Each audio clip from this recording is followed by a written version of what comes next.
reste dans l'assainissement collectif et c'est une délibération complémentaire dans le cadre de la détermination de la redevance assainissement.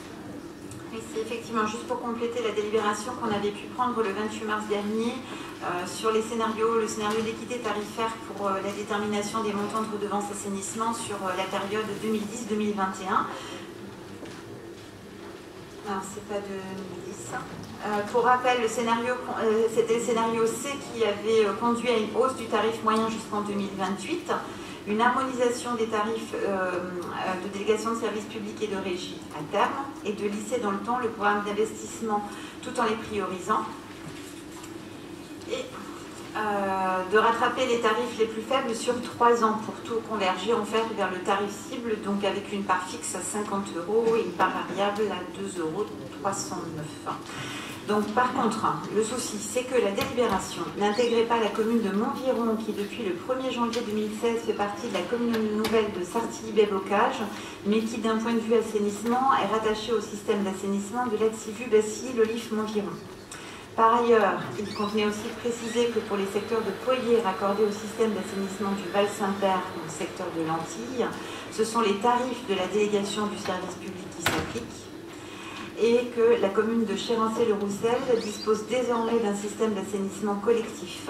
Donc elle doit aussi avoir les tarifs qui convergent vers le tarif cible qu'on avait fixé tous ensemble. Donc sur la délibération, vous avez les tableaux qui détaillent un petit peu le tarif collectivité par fixe et par variable qui sont fixés pour 2019 et qui sont applicables comme pour les autres tarifications redevances au 1er avril 2019. Et ensuite, vous avez des tableaux d'évolution faits comme pour les autres communes qu'on avait pu vous présenter la dernière fois. Donc avec 2020-2028, le tarif collectivité par fixe et par variable. Et si vous observez bien, le tarif collectivité par variable pour Poyer, donc pour les secteurs raccordés au Val-Saint-Père, pas de panique, vous voyez bien 0,534 centimes, mais c'est parce que c'est juste la part collectivité. Là, on est dans le secteur délégation de services publics, donc à cette part-là, il faut rajouter la part délégataire de 1,775, ce qui fait bien un montant, comme pour les copains, de 2,309 €. Donc on arrive bien au tarif cible en 2028 pour l'ensemble des communes de notre territoire.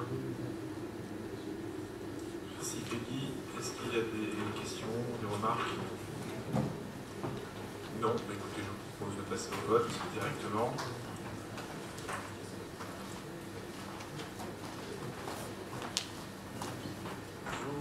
Vous pouvez voter.